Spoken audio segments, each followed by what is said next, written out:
Olá, hoje a gente vai mergulhar em dois universos artísticos, assim, bem intensos, né, e contrastantes. Ambos nasceram numa Europa em plena ebulição. De um lado temos Richard Wagner, o compositor.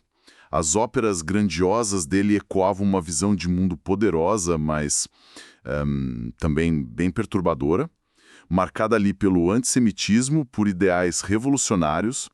A nossa fonte principal aqui é um estudo bem aprofundado, Wagner, Raça e Revolução, do Paul Lawrence Rose. E do outro lado, a gente entra numa esfera mais íntima, né? Muitas vezes dolorosa, do escritor hebreu David Vogel.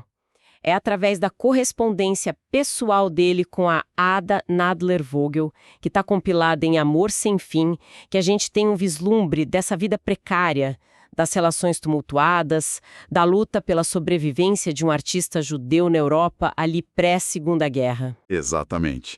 E a nossa missão aqui é tentar entender como essas duas escalas se tocam, ou talvez até se chocam, né? Como é que as grandes ideias que movem a história, tipo revolução, raça, nacionalismo, como a gente vê em Wagner, como elas se relacionam com a experiência mais crua, aquela pessoal mesmo, do sofrimento, do amor, da perda, que transborda na vida e na obra do Vogel. É uma tensão fascinante, né? De um lado, um artista que buscava moldar o espírito de uma nação inteira, usando a arte e a ideologia dele.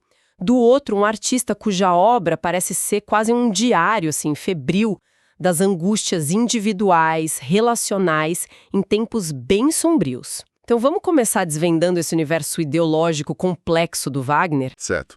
O livro do Paul Lawrence Rose deixa bem claro que Wagner não era só um gênio musical. Ele era um pensador radical, um ideólogo com um projeto muito, muito definido. E o antissemitismo era central nesse projeto, certo? Não era algo, sei lá, secundário. De forma alguma. E olha, não surgiu isoladamente.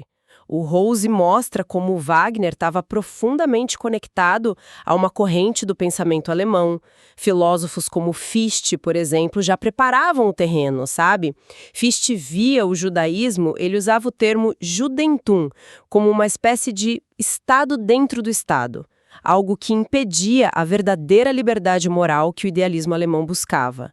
Ele chegava a descrever o Judentum como baseado no ódio a toda a humanidade. Pesado, né? Nossa. E esse termo, Judentum, ele já era carregado de ambiguidade, né? Não se referia só à religião em si. Exatamente. E essa ambiguidade é crucial para a gente entender o que veio depois. Judentum podia significar a religião judaica, a comunidade judaica ou um conjunto de características judaicas supostamente inerentes. O Rose argumenta que essa fluidez do termo revela uma certa duplicidade psicológica na cultura alemã da época, uma dificuldade em lidar com a alteridade judaica. E Wagner pegou essa base e, radicalizou. E como ele fez isso? Quer dizer, de que forma a revolução que ele tanto pregava se conectava com o antissemitismo? Então, para Wagner, a revolução necessária não era só política, sabe? Derrubar reis, mudar estruturas sociais. Não era só isso. Era uma revolução humana, uma purificação espiritual. Ele acreditava que a sociedade moderna estava doente, dominada pelo egoísmo, pelo materialismo, pela falta de amor genuíno. E, na visão distorcida dele, os judeus eram os principais símbolos e agentes dessa decadência. Ele expôs isso de forma bem direta em panfletos como O Judaísmo na Música, lá de 1850. Ah, sim. Nesse panfleto ele ataca compositores judeus famosos, como Mendelssohn, Meyerbeer. Ele questionava a capacidade deles de criar arte alemã autêntica. Mas a linguagem que ele e outros usavam ia além da crítica artística, imagino, né? Tinha termos bem mais sombrios envolvidos. Sim, e aqui a ambiguidade se torna ainda mais perigosa. Termos como Untergang, que pode significar declínio, ruína, mas também pode significar destruição, ou Ausrottung, que pode ser erradicação ou extermínio. Esses termos começam a aparecer nesse contexto. A questão que fica no ar, e que o Rosin explora bem, é: essa destruição ou erradicação do judaísmo que Wagner defendia era puramente simbólica, espiritual, uma assimilação forçada, ou será que já continha ali as sementes de uma aniquilação física mesmo? A linguagem permitia essa dupla interpretação sinistra, sabe? E essa ideia de destruição, ela se conecta com um tema central na obra dele, que é a redenção, a Erlösung. Precisamente. A redenção, a Erlösung, nas óperas de Wagner muitas vezes passa por um ato de destruição ou de autoaniquilação. É só pensar no final de Tristão e Isolda ou no ciclo do Anel. Wagner usou até o mito do judeu errante, o Ahasverus, para pintar a raça judaica como uma espécie de fantasma obsoleto, algo que precisava morrer um Targaryen para talvez alcançar algum tipo de redenção, seja pelo desaparecimento cultural ou, na visão mais extrema, físico. É assustador pensar como essas ideias filosóficas, mitológicas, foram sendo distorcidas para justificar o ódio. E como isso transparecia nas óperas dele. O livro dá exemplos concretos. Sim, o Rose sugere leituras que encontram ecos dessa ideologia nas entrelinhas.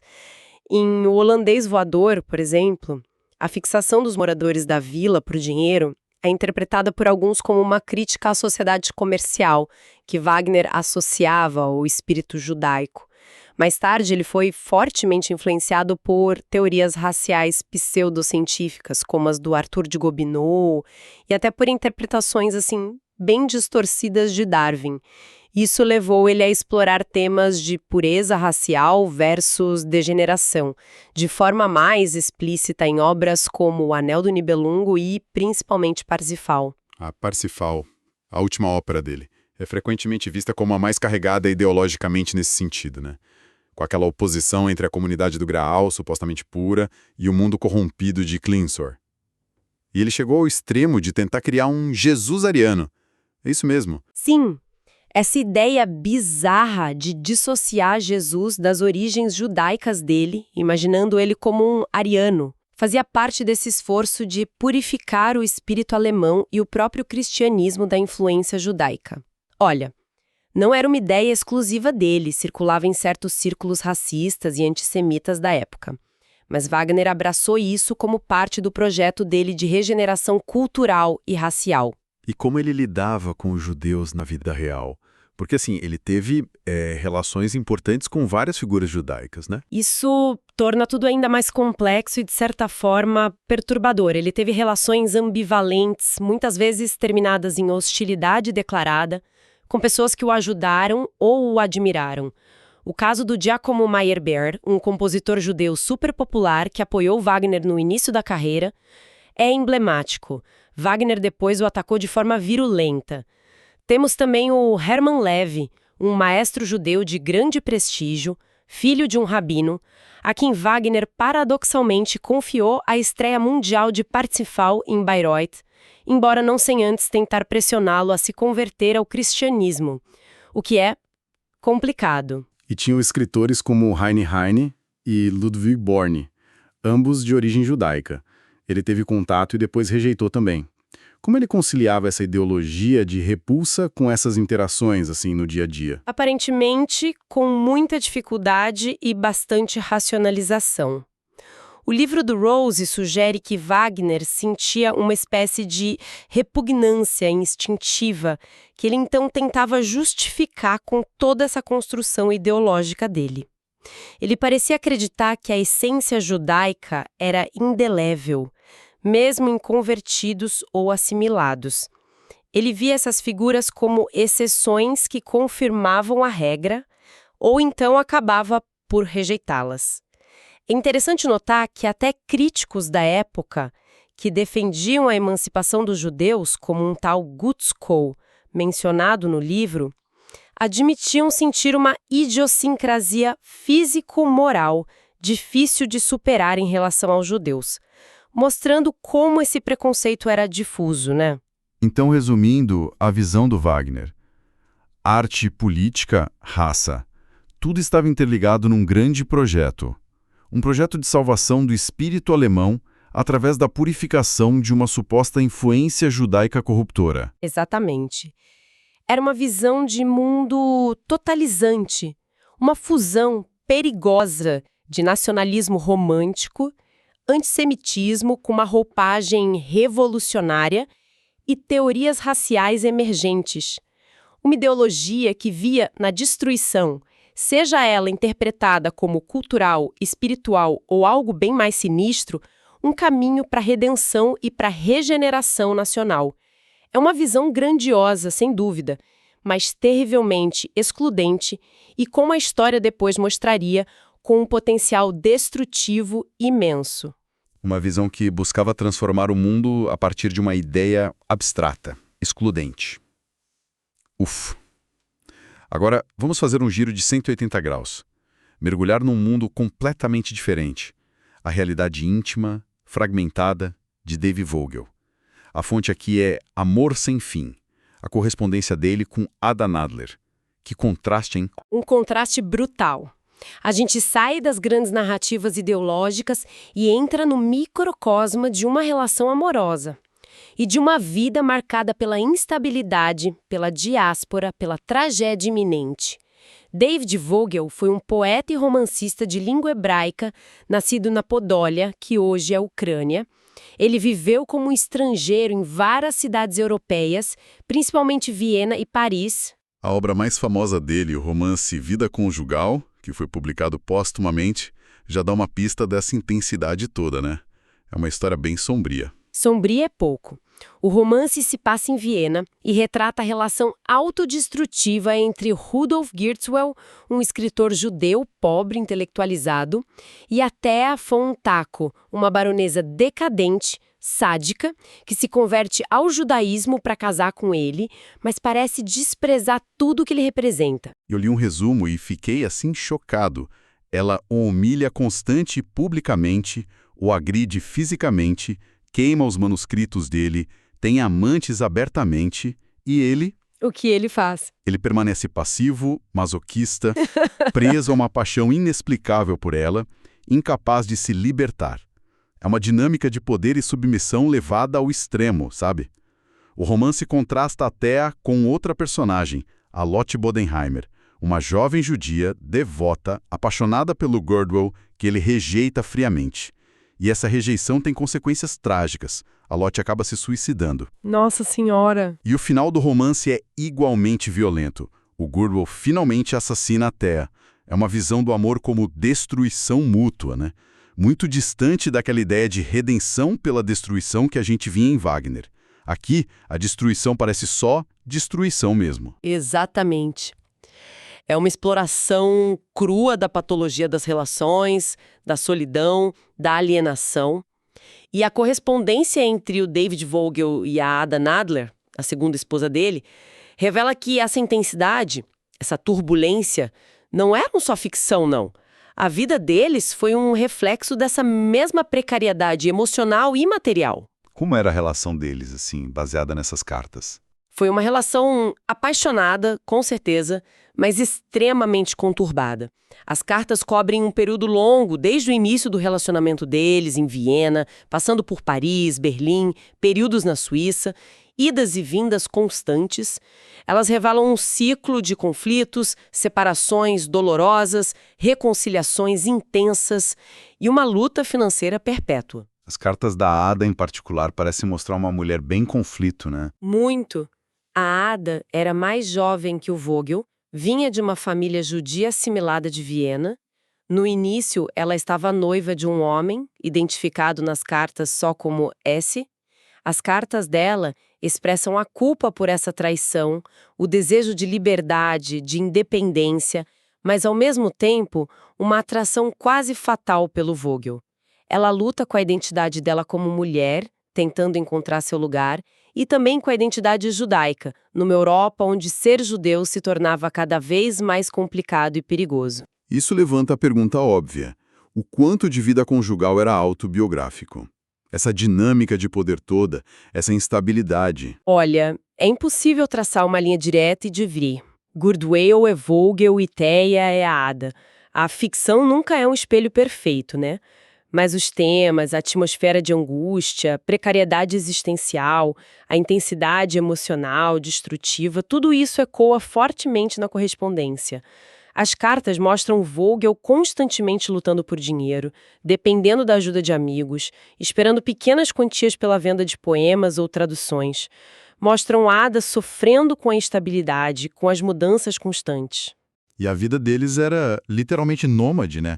Viana, Paris, Berlim, Merano, sempre em trânsito de um lado para o outro. Sim, eles eram estrangeiros em toda parte.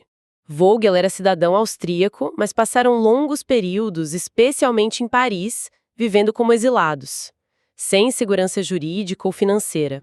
As cartas detalham essa sensação de não pertencimento, a busca constante por um visto, por um lugar seguro para ficar. Há também as passagens dolorosas sobre a saúde frágil da Ada. Ela sofria de tuberculose e passou períodos em sanatórios, como um em Hauteville, na França, que é mencionado nas cartas. O Vogel também passou um tempo em um sanatório em Merano, na Itália, experiência que ele usou em outro trabalho no sanatório. Essa fragilidade física ainda se soma à fragilidade emocional e social. E o contexto histórico pairando sobre tudo isso, né? Exatamente. As cartas escritas nas décadas de 1920 e 30 são um testemunho pungente da vida sob a sombra crescente do nazismo e do antissemitismo. A ansiedade em relação ao futuro é palpável e, tragicamente, o pior aconteceu. Com a anexação da Áustria pela Alemanha, o Anschluss, em 1938, Vogel, como cidadão austríaco vivendo na França, tornou-se um estrangeiro inimigo quando a Segunda Guerra começou. Ele foi internado pelos franceses. E qual foi o destino final dele? O que aconteceu? David Vogel foi deportado para Auschwitz em 1944 e assassinado. Ada conseguiu sobreviver à guerra.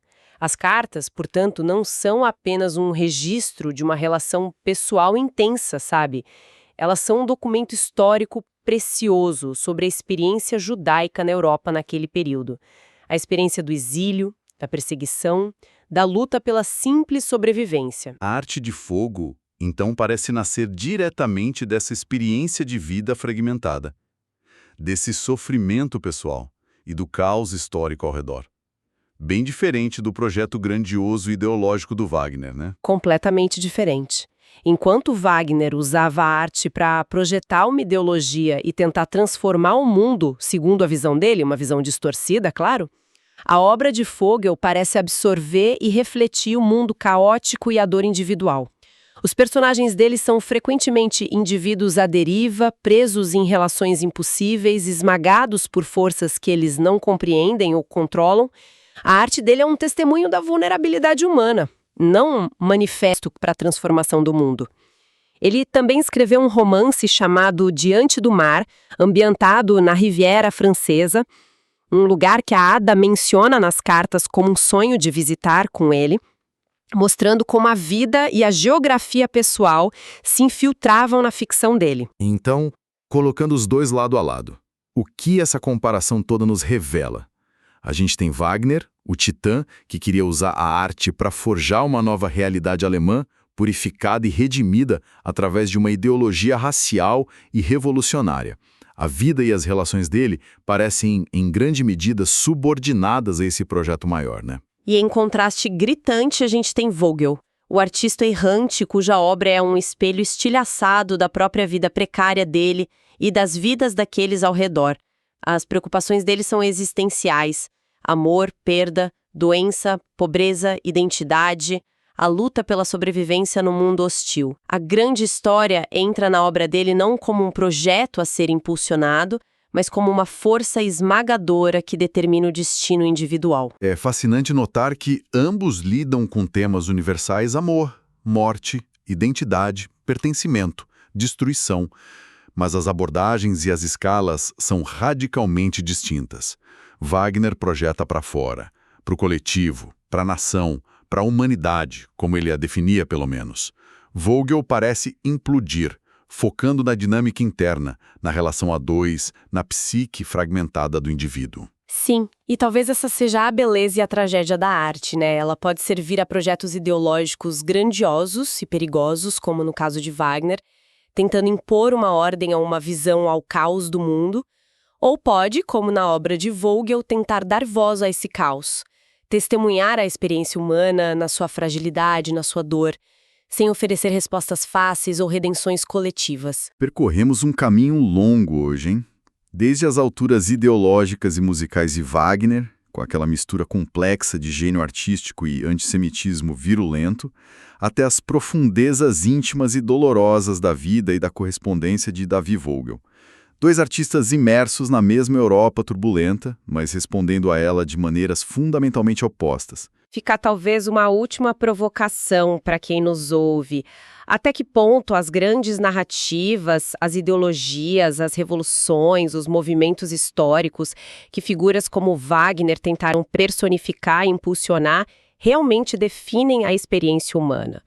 Ou será que, no fundo, a história é vivida na escala das lutas cotidianas, das paixões, dos medos, das pequenas esperanças e das grandes dores, como as que transbordam das cartas de Vogel e Ada?